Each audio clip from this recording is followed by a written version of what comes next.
Hey everybody, this is a quick video in case you have a Panasonic SC-BTX70 home theater sound system and you need to do a hard reset to the factory default settings. Now there's one of two reasons you're going to want to do this. The first one is troubleshooting. If this unit is not connecting or if it's not responding or anything like that where it's not working, not making sound, and you're trying to get that fixed, a hard reset can fix a lot of these issues. Now if you're also trying to set it up someplace new, we can go ahead and do this and it'll just wipe everything off of it and get it back to the way it was new coming out of the box.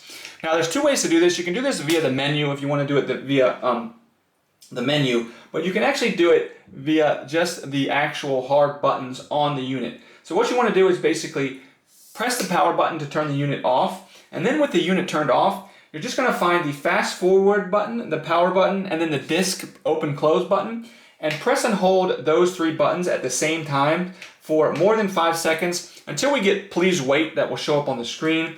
And once we see please wait on the screen, it will actually turn on and then it will turn back off. And once it turns back off, it's been reset. You can go ahead and set it up as a new device.